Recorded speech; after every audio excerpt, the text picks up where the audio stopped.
चलिए आज हम लोग डिस्कशन करेंगे अपना next portion of the trigonometry and that is basically of the height and distance. So इस टॉपिक में will start with the basic part. देखो, हाइट एंड डिस्टेंस में आपको सबसे पहले एक बात ध्यान रखना है, ये टॉपिक आपका क्लास 10th में भी आप पढ़े होते हैं।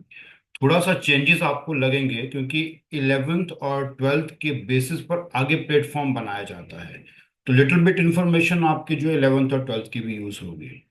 देखो, इस पिक्चर में सबसे पहले आपको समझना है कि अगर आपके पास सपोज करो आपका आई जो है वो यहाँ पर है, तो मैंने आंख के बिल्कुल पैरेलल ना एक लाइन ड्रॉ की है ग्राउंड लेवल के। इसे बेसिकली हम लोग कहते हैं, इसको अगर मैं कहूँ कि ये आपके पास कैपिटल ए है, तो ई ए जो है ना उसे हम लोग कहेंगे हॉरिजॉन्टल लाइन।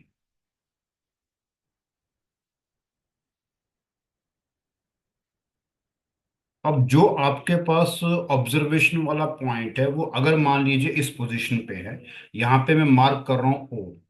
तो ओ जो है ना वो आपके पास पर्टिकुलर पॉइंट है जहां पे बेसिकली हम एक ऑब्जेक्ट को ऑब्जर्व कर रहे हैं। तो आई बॉल को हम ऊपर की तरफ उठा रहे हैं to just look at the object. तो ये जो आपका एंगल होगा ना, ये एंगल वजह आपके पास हो जाएगा बेसिकली एंगल ऑफ एलिवेशन, क्योंकि मैंने अपनी आई बॉल को एलिवेट किया है ऊपर की तरफ। तो ये एंगल बनेगा आपका एंगल ऑफ एलिवेशन। ई को जब आप आई को अगर ऑब्जेक्ट के साथ जोड़ेंगे तो इसे कहा जाता है बेसिकली लाइन ऑफ साइट। तो ई ओ जो है वो आपकी बन जाएगी लाइन ऑफ साइट। तो इस समय आप आई बॉल को ऊपर की तरफ मूव कर रहे हैं to look at the object, तो ये एंगल ऑफ एलिवेशन। अब देखिए पिक्चर नंबर 2 जो है उसमें देखिएगा, उसमें क्या है वजह कि आपके पास सपोज करो आई जो है, आई बॉल इस समय यहाँ पर ई पोजीशन पे है। तो मैंने आई बॉल के पैरेलल एक लाइन ड्रॉ की है which is parallel to the ground level, तो इसको हम कहेंगे ई ए को इस केस में हॉरिजॉन्टल लाइन।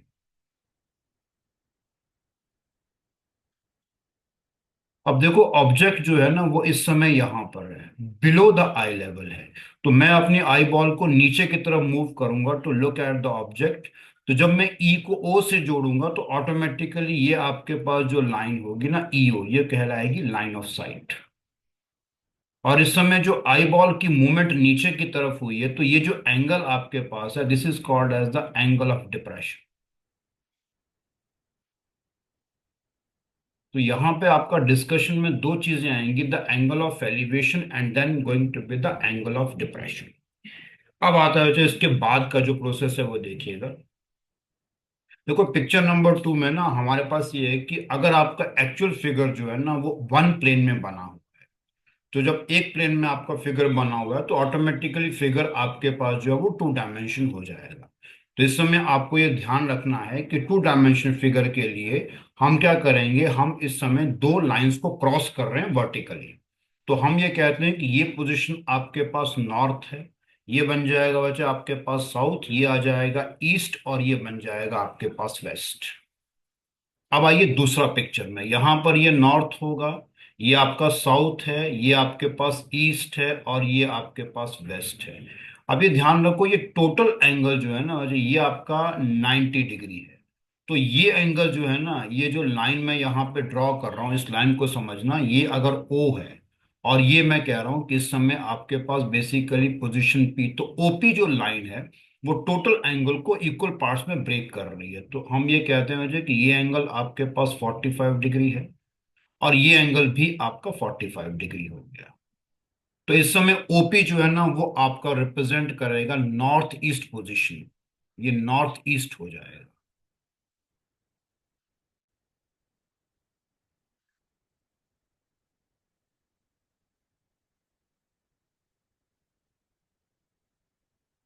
ये देखिए जी, so OP is now going to represent the north east position. अब इसके बाद क्या हो जाए कि यहां पर मैंने एक और लाइन ड्रॉ की है, if you look at the line carefully, इसको मैं नाम दे रहा हूं ओ एल। ओ एल क्या कर रहा है इस समय, एंगल ई ओ पी जो कि एक्चुअल में 45 डिग्री है उसको दो इक्वल पार्ट्स में ब्रेक कर रहा है। तो ये आपके पास 22.5 डिग्री हो जाएगा इन जनरल, और ये बन गया हो जाए आपके पास 22.5 डिग्री। तो इस केस में जो ओएल है ना वो आपका क्या रिप्रेजेंट करेगा, ओएल जो है वो रिप्रेजेंट करेगा ईस्ट नॉर्थ ईस्ट। तो ये आपके पास ईस्ट नॉर्थ ईस्ट डायरेक्शन हो जाएगी। इसमें कोई डाउट है, कुछ पूछना चाहें तो पूछ सकते हैं।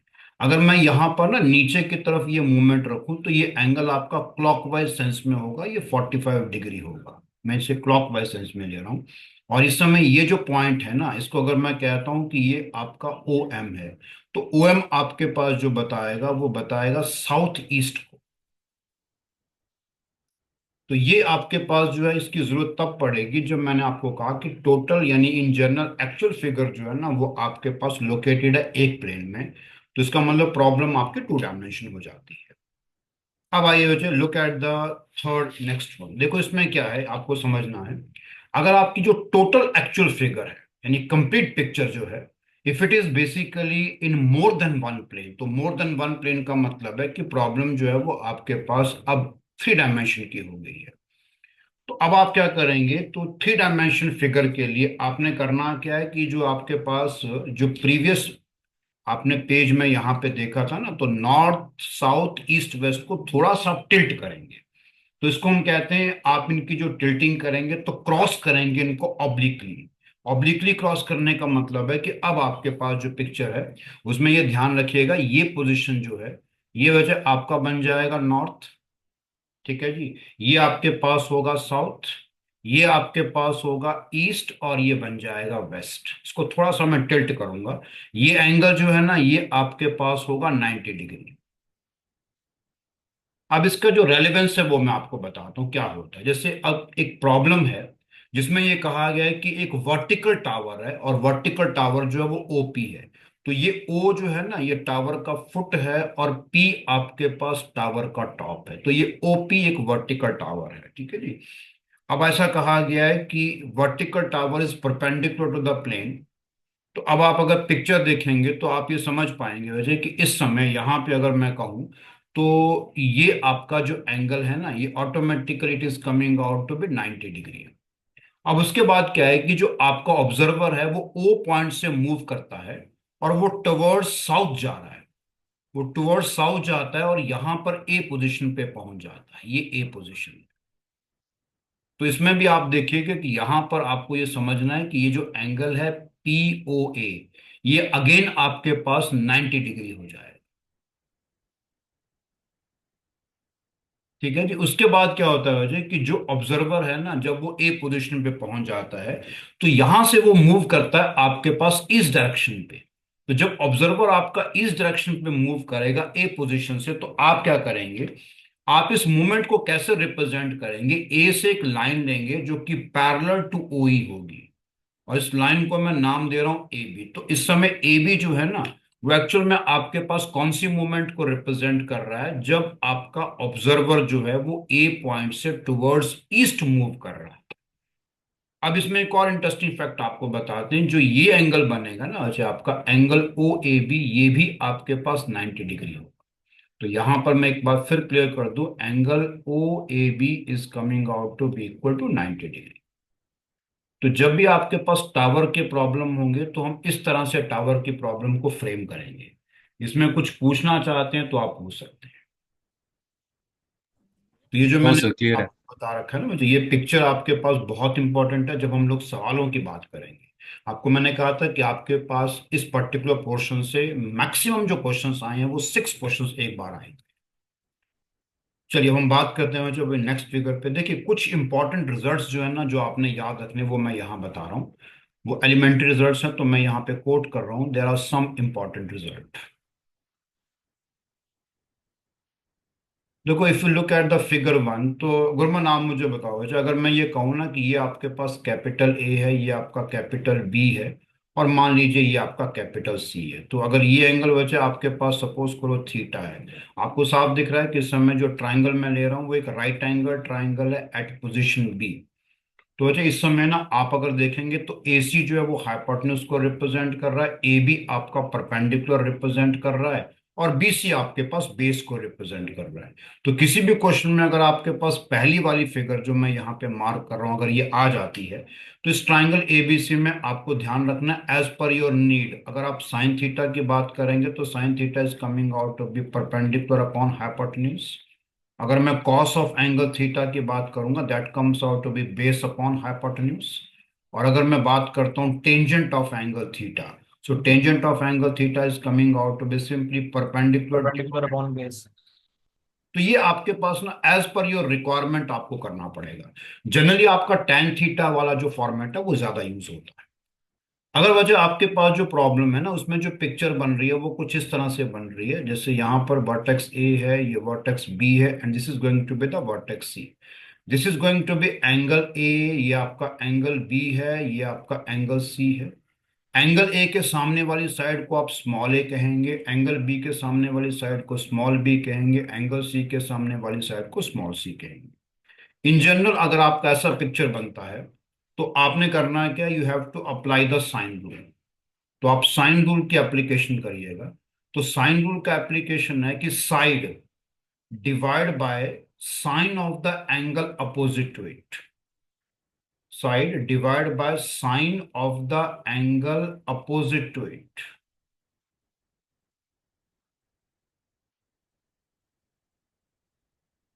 Are proportional. इसका मतलब है ये हुआ कि side upon sine of the angle opposite to it they are proportional. तो अगर मैं साइड जो है वो स्मॉल ए चूज करता हूं तो उसके सामने वाला एंगल ए है, तो A upon sine A is always equals to I think B upon sine B is always equal to simply C upon sine C. ये आपको मिल जाएगा। तो इसका यूज करिएगा। अगेन मैं बात कर रहा हूं कि डिपेंड करता है कि प्रॉब्लम आपके पास किस तरह से फ्रेम होती है। तो ये सेकंड आपके पास इंपॉर्टेंट रिजल्ट है जिसको हम अप्लाई करेंगे। अब आइए हम बात करते हैं जो आपके साथ नेक्स्ट, वो देखिएगा। देखो नेक्स्ट ऐसा है कि कई प्रॉब्लम्स ऐसे होंगी जिनमें इस तरह का पिक्चर आपको मिलेगा। इस पिक्चर में मैं मार्क कर रहा हूं this is going to be the vertex A. ये वजह आपके पास वर्टेक्स बी है, ये आपका वर्टेक्स सी है। डी पॉइंट जो है ना वो क्या कर रहा है, BC को डिवाइड कर रहा है इन द रेशियो M:N। और यहां पर आपका जो एंगल BAD है वो आपके पास गिवन है अल्फा। और यहां पे जो एंगल CAD है वो आपका बीटा है। और इस केस में आपके पास जो एंगल ADC है वो आपके पास थीटा है। ये पिक्चर आपके सामने है। तो कभी भी आपको इस तरह की पिक्चर मिलती है जिसमें आपका जो D है वो BC को M:N के रेशियो में डिवाइड कर रहा है, angle BAD is alpha, angle CAD is beta, and angle ADC is equal to theta. इस प्रॉब्लम में आपको ध्यान रखना एक रिजल्ट यूज होता है, वो इस तरह से होता है कि M+N in the bracket multiplied by cot of angle theta is always equals to M times cot of angle alpha minus आपके पास हो जाएगा n times cot of angle beta. ये बहुत कम यूज होगा आपके सिलेबस में जो आपके पास पेपर आता है, लेकिन स्टिल आपको मैंने ये बता दिया कि इसका यूज हम कर सकते हैं अगर पिक्चर की रिक्वायरमेंट जो वो इस तरह के क्राइटेरिया को फुलफिल करती होगी। अब आइए जो नेक्स्ट आपके पास क्या देखिए, अब हम बात करेंगे आपका जो नेक्स्ट पोर्शन है। देखो कई बार आपको प्रॉब्लम जो आएगा ना उसमें इस तरह का पिक्चर आपको देखने को मिलेगा, और इस बारे में आप मुझे बताएंगे आर्यन।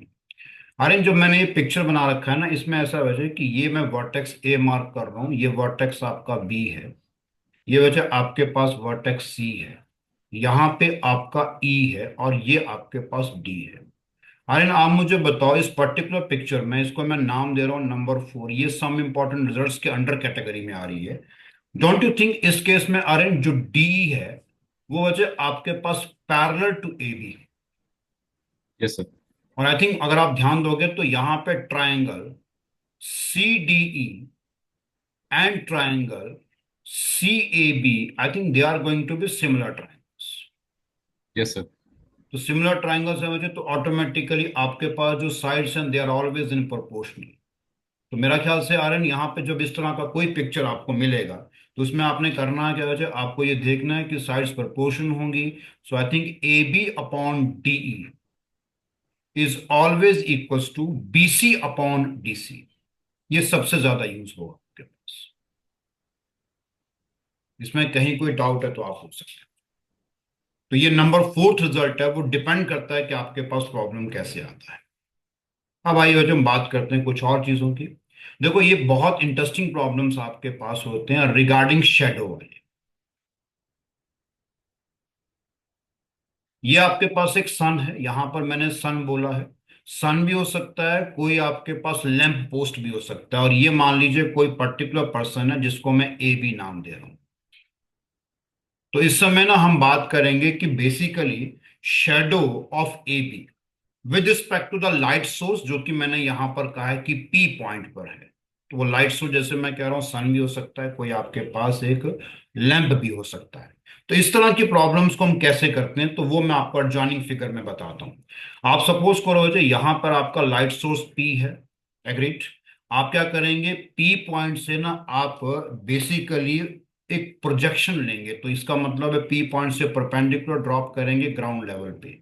और O जो है ना वो आपके पास आ जाएगा foot of the perpendicular. So basically O is the projection of the point P in the ground level. अब ऐसा है वजह आपका जो ऑब्जेक्ट है वो कुछ इस तरह से, मैं ऑब्जेक्ट को नाम दे रहा हूं AB। तो आप स्टार्ट कैसे करेंगे, आप यहां पर बेसिकली अगर ध्यान देंगे तो इस समय आपको एक चीज समझ आएगी कि आप O को A से ज्वाइन करेंगे और इसको एक्सटेंड कर देंगे। फिर आप B को P से ज्वाइन करके इसको भी एक्सटेंड कर देंगे। तो ये जो पॉइंट है ना, ये आपका यहां पर ये C बन जाएगा। तो नटशल में बता दूं कि जो सेक्शन आपका यहां पर AC बन रहा है, ये वाला जो सेक्शन है AC, ये सेक्शन AC जो है ना, ये कैसे ऑब्टेन हुआ। ये आपका ऑब्टेन हुआ जब आपने यहां पर लाइन PB को एक्सटेंड किया और साथ में आपने OA को एक्सटेंड किया। तो ये जो सेक्शन AC है यही बेसिकली शेडो होगा AB का। ये जो सेक्शन AC में मार्क कर रहा हूं ये बनेगा शेडो ऑफ AB। और किसके रिस्पेक्ट में होगा, I think with respect to the light source P।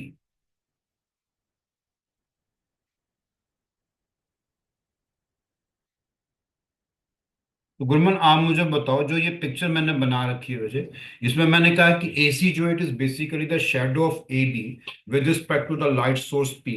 तो गुरमन आपको लगता है नहीं कि जब इस तरह का पिक्चर आपको मिल जाएगा, so I think we have to apply the concept of similar triangles. Hundred triangles. Similar triangles लग जाएगा वैसे यहाँ पे। एक तरीका तो सिमिलर ट्राइंगल्स लगाने का है Yes. कि देखो ना CAB और COP आपके सिमिलर ट्राइंगल्स बन जाएंगे। तो सिमिलर ट्राइंगल्स में साइड्स आपकी प्रोपोर्शनेट हो जाएंगी, तो वो कंसेप्ट लगा सकते हैं। अगर आपको मान लीजिए ये एंगल OCP मालूम होगा तो ट्रिग्नोमेट्री लगा दीजिए, वो आपके ऊपर डिपेंड करता है। हो जाएगा मुझे। Yes, sir. Any question, any doubt? No, sir. अब मैं ना कुछ केसेस आपके साथ डिस्कस करूंगा, तो उन केसेस को आपने डायरेक्टली याद रखना है और प्रॉब्लम्स के अंदर अप्लाई करना है, ठीक है। तो जैसे जैसे मैं यहाँ पे केस बोलूंगा ना, तो जब क्वेश्चंस आएंगे तो मैं वैसे ही उनको अप्लाई करके बताऊंगा। देखो मैं कुछ केसेस यहाँ पे डिस्कस कर रहा हूँ, so let us talk about the case. कई जगह पर मैं लिख के बताऊंगा, कई जगह पर लिख के नहीं बताऊंगा, डायग्राम ही मेरा काम कर देगा। देखो फर्स्ट केस में ना आपको एक बात ध्यान रखनी है कि यहाँ पर आपको एक टावर दिया हो। सपोज करो बच्चों CD आपका टावर है। आपने क्या किया, ग्राउंड लेवल पे आप A और B दो पॉइंट ले रहे हैं, दोनों पॉइंट जो है वो टावर के सेम साइड पे है। A पॉइंट से जब आपने टावर का टॉप यानी कि D को देखा तो angle of elevation alpha. B से जब आप टावर का टॉप देख रहे हैं तो उस समय एंगल ऑफ एलिवेशन आपका बीटा है। इस समय ये जो दोनों ऑब्जर्वेशन पॉइंट्स है ना A और B, इनके बीच का जो डिस्टेंस है वैसे वो आपको D दिया हो, ये आपका D है। तो जब इस तरह की सिचुएशन होगी कि टावर का जो टॉप है उसको आप ग्राउंड लेवल से दो पॉइंट से ऑब्जर्व कर रहे हैं और जो ऑब्जर्वेशन पॉइंट्स है उनके बीच का जो डिस्टेंस है वो D यूनिट है, तो आपने डायरेक्टली याद रखना है कि how will you find the height of the tower. इसको आप डायरेक्टली अप्लाई करिएगा। तो ये जो हाइट हम निकालना चाहते हैं ना H, ये किसके इक्वल होगा, it is always equal to D complete divided by cot of angle alpha minus cot of angle beta. So whenever the situation will be of the case one, तो directly apply कर दीजिएगा कि height जो है वो सीधा तौर पर आपकी D upon cot alpha minus cot beta हो जाए।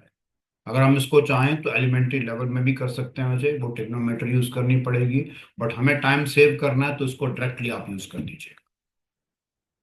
अब आइएगा जो सेकंड सिचुएशन। देखो सेकंड सिचुएशन में और फर्स्ट में आपको डिफरेंस बताते हैं। तो ये मेरा केस 2 है, I am calling it as the case 2। इसमें क्या है कि दिवित आपका ना जो सीडी है जो वो फिर आपके पास एक टावर है, लेकिन इस टावर को आप ग्राउंड लेवल पे 2 पॉइंट से ऑब्जर्व कर रहे हैं, लेकिन वो जो दोनों पॉइंट जो है ना वो इस समय टावर के अपोजिट साइड पर है।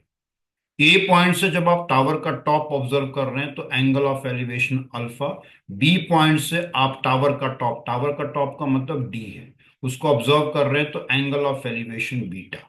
और यहां पर भी वही है अजय कि जो दो ऑब्जर्वेशन पॉइंट्स हैं, सिंस वो इस समय टावर के अपोजिट साइड पे हैं, उनके बीच का डिस्टेंस आपको डी यूनिट दिया हुआ है। तो जब इस तरह की सिचुएशन होगी ना कि टावर का टॉप दो ग्राउंड लेवल पे पॉइंट से ऑब्जर्व किया जाएगा और उन दोनों को आपने जो लेना है वो टावर के अपोजिट साइड पे लेना, और उनके बीच का डिस्टेंस डी होगा, तो इस केस में जो हाइट हम निकालना चाहते हैं एच, वो किसके इक्वल बन जाएगा, that comes out to be D divided by cot of angle alpha plus बन जाएगा कॉट ऑफ एंगल बीटा। तो ये सबसे इजी वे है जो आपको याद रखना। तो जितने भी रिजल्ट्स मैं आपको बताऊंगा वो जनरली कॉट के फॉर्म में आएंगे। एक पैटर्न याद रहेगा तो आपके लिए इजी हो जाएगा। Yes. Now look at the third. देखो आगे जैसे जैसे बढ़ेंगे तो थोड़ी कॉम्प्लेक्सिटी भी आना शुरू हो जाएगी, और जहां पे मुझे लिखवाना है आपको केस, वहां पर मैं लिखवाऊंगा।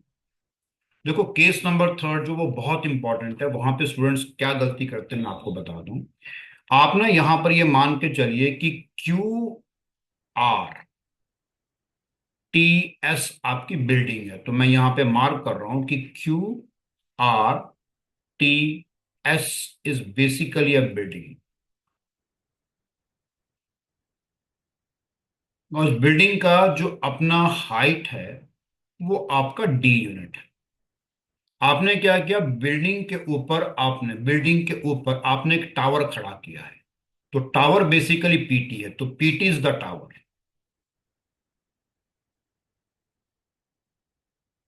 वो आपने उस बिल्डिंग पे खड़ा किया जिसकी अपनी हाइट जो है वो बेसिकली डी यूनिट है।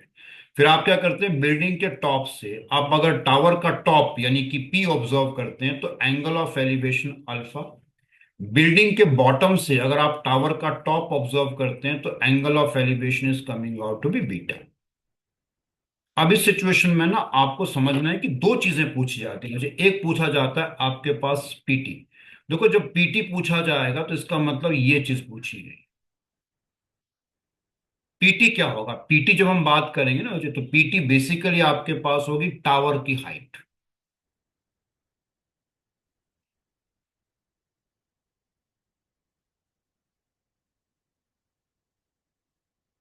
तो मैं यहाँ पे डायरेक्टली आपको बताऊंगा कि पीटी कैसे निकलेगा। PT is coming out to be simply D times cot of angle beta complete divided by it is going to be cot alpha minus cot beta. बस आपको यही याद रखना। इसमें ये बहुत इंपॉर्टेंट है कि आप ये समझें कि अल्फा एंगल कौन सा है, बीटा एंगल कौन सा है।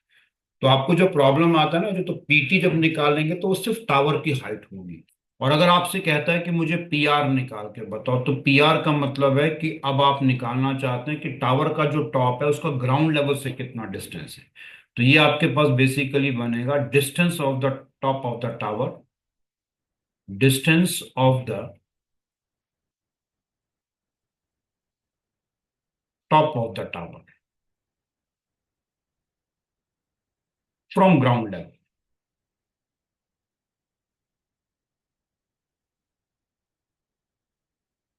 ग्राउंड लेवल का मतलब बेसिकली आपके पास आर होगा। तो कैसे निकलेगा वजह, तो पीटी आप निकाल चुके हैं ना, तो पीटी में आपको सिर्फ T R add.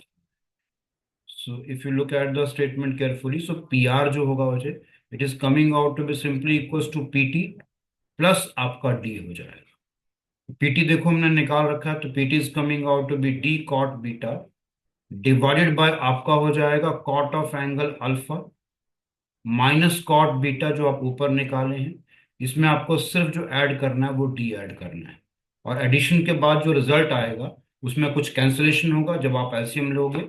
So I think in general आप लोगों के पास जो आंसर आएगा that comes out to be T D times cot of angle alpha complete divided by cot of angle alpha minus cot of angle.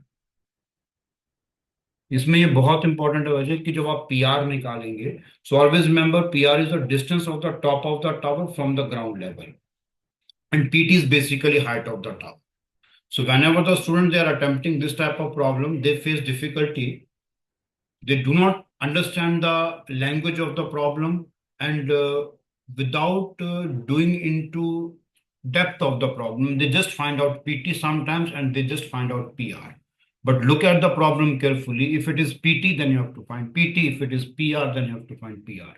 Always remember PR is the distance of the top of the tower from the ground level. Any question Divit, any question Gurman, आप पूछ सकते हैं मुझे। No sir. चलिए no जी, sir. आगे बढ़ते हैं जी। देखिए आगे आपके पास क्या है कि सपोज करो मैं यहाँ पर एक टावर मार्क कर रहा हूँ, बल्कि एक बिल्डिंग मार्क कर रहा हूँ। सपोज पी क्यू आपका बिल्डिंग है। चलो इस काम करते हैं, इसको बिल्डिंग के बजाय कुछ और लेते हैं। आप सपोज करो बच्चे ये ना आपका वाटर लेवल है, ये मान लीजिए वाटर लेवल, ठीक है। अब ये वाटर लेवल है तो इसके नीचे पानी है आपका। आपने क्या किया इस समय ना, एक मान लीजिए बोट लिया और बोट के ऊपर आपने पी क्यू जो है वो यहाँ पर एक पर्टिकुलर पर्सन खड़ा हुआ है, और पी क्यू की जो आपकी हाइट है वो अल्टीमेटली कितना है, वो आपका डी यूनिट है, ठीक है जी। इसके बाद क्या हो जाए कि मान लो यहाँ पर जो पर्टिकुलर पर्सन है ना उसका जो आंख है वो इस समय क्यू पोजीशन पे है, और यहाँ पे एक सपोज करो क्लाउड है आपके पास। तो क्यू पोजीशन पे जो आंख है जब वो क्लाउड को देखती है तो ये जो एंगल ऑफ एलिवेशन है this comes out to be alpha. और जब क्यू पोजीशन से आप इस क्लाउड का पानी के अंदर जो इमेज बन रहा है वो ये है, तो क्यू से जब आप क्लाउड का इमेज पानी के अंदर देखेंगे तो ये बनेगा आपका एंगल ऑफ डिप्रेशन, बीटा हो जाए, ठीक है जी। ये वजह आपके पास टी है, ये आपका एस है, ठीक है। इसको मैं नाम दे रहा हूं सिंपली आर, और यहां पे मैं नाम दे रहा हूं इसको सपोज करिए यू। अब इस पूरी पिक्चर में आपके पास एक पर्टिकुलर पर्सन मान के चलिए जो बोट में बैठा हुआ है, ठीक है। तो बोट जो है उसका जो सरफेस लेवल है वो पी आर है, तो पी आर जो है वो आपका बन जाएगा सरफेस लेवल ऑफ बोट।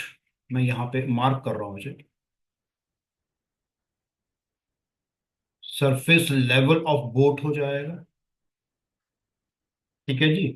और आपका क्यू पॉइंट जो है ना वहां पे ऑब्जर्वर की आई होगी, और क्यू पॉइंट से आपने क्या किया है, आपने क्लाउड को ऑब्जर्व किया है, तो angle of elevation alpha, cloud का इमेज पानी में है तो एंगल ऑफ डिप्रेशन बीटा। और अब आपको इस प्रॉब्लम में निकालना क्या है, आपको बताना है कि the height of the cloud from the water level. I mean to say we have to find T R. अब देखो टी आर कैसे निकलेगा, तो इसके लिए मैं आपको डायरेक्ट फॉर्मूला बता रहा हूं। तो डायरेक्ट फॉर्मूला ये होगा जिसको हम यहाँ पे लिख रहे हैं कि we are finding the height of the cloud. हम निकाल रहे हैं height of the cloud from water level.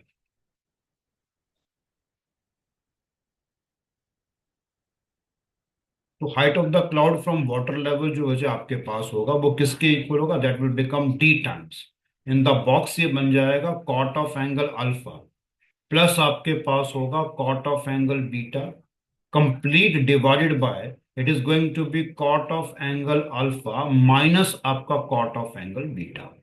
इसको मैंने बॉक्स में कर दिया। Now this is the height of the cloud from the water level. ये एक इंपॉर्टेंट रिजल्ट है वजह, जिसमें आप ये ध्यान रखिए कि मैं क्लाउड का हाइट निकाल रहा हूं फ्रॉम द वाटर लेवल। इसमें गुरमन कोई डाउट है वजह, कुछ पूछना चाहें तो आप पूछ सकते हैं। So this is basically our case number 4 we have discuss with you. No sir. Any question मीडिया? चलिए we are moving toward the next case. The case number अब आपके पास आएगा 5th। अब देखो केस नंबर 5th वजह एक इंटरेस्टिंग केस है जिसकी बहुत ज्यादा वाइडर एप्लीकेशन है।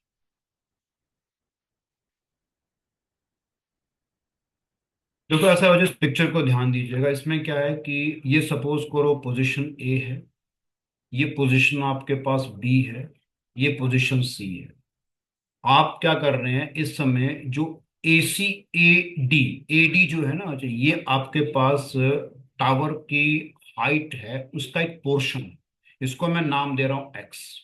ए बी जो है वो मान लीजिए कोई एक टावर है जिसका अपना हाइट एच है। तो एक्स जो है ना वो automatically it is the part of the height of the tower.